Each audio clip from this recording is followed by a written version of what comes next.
Oke, masih dengan Muhammad Mahfud, reporter tim Atlantis, aktivis lintas peradaban Indonesia. Saya masih di Junda Resto yang berkonsep Satorini, yakni resto atau kafe yang mengusung seperti bangunan di Yunani yang ada kubah-kubahnya dan warna putih, dan ini harganya juga relatif ya menengah lah. Tadi baru koordinasi presentasi bahasa Inggris bersama tim kreatif saya kepada tim PMDK mahasiswa saya yang mereka sedang take video. Nah, sekarang karena di dalam ada ruang ber-AC, nggak bisa merokok, jadi kita di luar. Dan ini tadi saya pesen ada yang namanya tadi telepon Junda, terus minuman. Ini sekarang tadi minuman apa ya, macam-macam lah. Coba kita minum. Itu sedotan, itu ini sedotan, kita coba. Oke, ya minum minuman kafe lah ya, minumannya Genzi. Seger. Sebenarnya ada buahnya lah. Tadi juga pesennya ya kentang-kentang. Mau pesen nasi goreng harganya 100.000. Mendingan buat beli apalah nanti lah. Namanya restorannya cukup bagus, mungkin saya shoot ya. Sekarang mari kita uji dulu.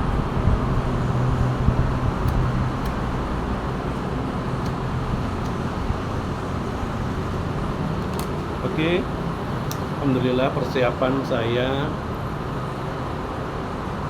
ini besok dari Selasa tanggal 23 April 2024 menjadi narasumber berbicara dalam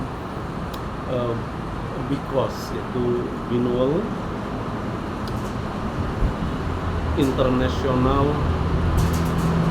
Conference on Social and Humanities. Itu konferensi internasional 2 tahunan, awalnya namanya ICOS, dari Social Sciences and Humanities and Humaniora Faculty atau Fakultas Ilmu Sosial dan Budaya Universitas Kalijaga. Dan saya mengusung tema yakni implementasi moderasi beragama dalam perspektif komunikasi Islam. Nah, singkatnya dari materi saya yang ada di PPT adalah bahwa moderasi beragama itu ada input, ada proses, dan ada output, dan semua in English besok ya. Nah, inputnya sendiri, jangankan tujuan moderasi beragama, prosesnya pun, proses moderasi beragama tidak bisa jalan jika tidak diawali dengan inputnya, yaitu kita berbudi atau berakhlakul karimah, kemudian berilmu. Yakni berilmu, kita tahu betul apa mengenai moderasi beragama, dan juga kita berhati-hati. Makna berhati-hati adalah kita dalam melakukan segala sesuatu itu sebenarnya menggunakan yang di dalam hati, yakni voice of the heart atau sense atau feel sendiri. Nah, 3 hal ini mutlak adanya. Input dari kita menjalankan moderasi beragama harus didahului dengan berbudi, berilmu, dan berhati-hati. Baru proses moderasi beragama, yakni cara pandang atau sikap kita dalam beragama yang kita moderat, tengah-tengah, tidak ekstrim kanan, tidak ekstrim kiri, kita tidak fanatisme, ya, kita tidak kemudian klaim kebenaran, menyalahkan, menganggap kelompok kita, organisasi kita yang paling benar, dan menyalahkan kelompok atau organisasi atau agama lain. Ini prosesnya dengan 4 indikator. Yang pertama yakni komitmen kebangsaan. Saya beragama Islam, saya beragama secara radikal, dalam arti bagi saya inna dina indallahi Islam. Agama yang paling benar adalah al-Islam, dalam arti konteks hablum minallah. Hubungan saya dengan Sang Pencipta Allah Subhanahu wa taala. Tapi dalam konteks hablum minan nas, hubungan sama manusia, disinilah saya tinggal. Saya Muslim tapi saya tinggal di Indonesia, ini komitmen kebangsaan. Di sini juga ada menggunakan ideologi bangsa, ada Pancasila, Undang-Undang Dasar 1945, ada Negara Kesatuan Republik Indonesia, dan ada Bhinneka Tunggal Ika. Inilah komitmen kebangsaan. Sehingga ini tidak bisa ditinggalkan. Jadi hablum minallah, saya muslim, saya menyembah Allah Subhanahu wa taala sampai ke akar-akarnya. Tapi ujung-ujungnya itu akhlakul karimah. Beruswatun hasanah, usuri tauladan yang mulia. Berkhairun nas anfa'un nas, yakni bermanfaat buat sesama manusia dan pelestarian alam. Dan inilah rahmah, kasih sayang, cinta sejati ulas asilil alam. Kalau saya muslim mengaku radikal atau radiks mengakar bahkan sampai biji, ya saya 4 indikatornya ini saya baru layak disebut muslim dan depannya mungkin. Kalau tidak, ya harus muhasabah, introspeksi. Apalagi kalau saya beragama Islam, kok masih menyalahkan yang lain, apalagi sampai mencaci-caci, tafkiri, mengkafirkan, mensyirikkan, membid'ahkan kelompok lain, apalagi menyalah-nyalahkan, membid'ahkan tradisi misalnya, budaya, adat istiadat bangsa sendiri. Itu tidak sesuai dengan indikator Rasulullah yang keempat nanti ya. Yang pertama, komitmen kebangsaan. Sehingga disinilah konteks kita oleh Allah di dalam Al-Quran dijelaskan, ya ayuhan nas inna khalaqnakum min dzakarin wa untha wa ja'alnakum syu'uban li wa qabaila li ta'aruf. Jadi kita diciptakan sebagai manusia bersuku-suku bangsa, beda agama, beda budaya, beda bahasa. Sebenarnya untuk li ta'aruf artinya tuh understanding, untuk saling mengenal dan saling memahami, saling bertoleransi, saling menghormati. Kita saling berkasih sayang. Nah, ini dia komitmen kebangsaan. Oke, yang kedua, bahwa kita untuk menjadi moderat di dalam kita kehidupan keberagamaan yang di Indonesia, keberagaman Indonesia, kita sangat diarahkan atau idealnya adalah kita toleransi. Tentunya toleransi ini sudah sangat kita pahami, ya ini menghargai, menghormati ya kelompok lain, organisasi lain, agama lain, sepanjang semua dalam rangka kita berkomitmen kebangsaan. Kita membangun bangsa dan negara secara komitmen kebangsaan, dan secara agama kita memperlihatkan uswatun hasanah, suri tauladan, ingar sosungkulodo ingat dia mengangkat suatu pilihan darah. Kita bermanfaat. Inilah bukti dari kita berakhlakul karimah dan kita menjadi rahmah, kasih sayang welas asilil alam. Kemudian indikator yang ketiga adalah anti kekerasan.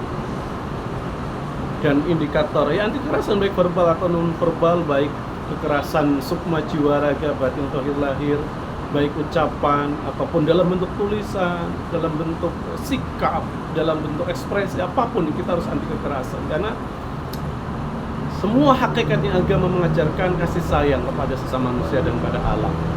Gitu. Dan yang terakhir ini dia yang bisa jadi konteks di Indonesia ini, yang beberapa oknum yang mungkin dalam beragama dia ekstrim, tidak moderat, itu masih suka menyalah-nyalah. Ya, ini menghargai, menghormati terhadap local wisdom, kearifan lokal, adat istiadat, tradisi, budaya bangsa Indonesia yang khas Nusantara.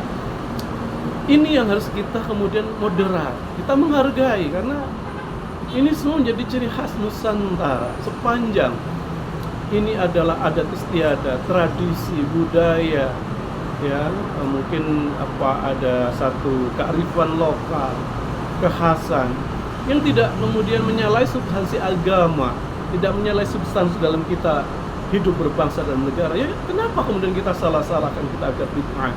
Misalnya konteks di Jawa, ya khususnya Jawa Tengah, Jogja, di Yogyakarta ada keraton misalnya Mataram mengayu ke Kartini, ada labuan di pantai selatan dengan membawa ubur rampe, ada mungkin kembang atau bunga, ada menyalakan dupa, menyan, ya, dan segala perlengkapan ubur rampe ya, perlengkapan untuk ritual. Kenapa kita salahkan, dianggap itu bid'ah, klenik, syirik, musyrik? Padahal kita tidak tahu yang sebenarnya. Misalnya itu dianggap musyrik. Coba, padahal di Al-Quran surah Al-Ankabut ya 29 ayat 30 kita cek nanti ayat kalau tidak salah ayat 61 62 atau 3132 kita bisa cek ya. Bunyinya Bismillahirrahmanirrahim.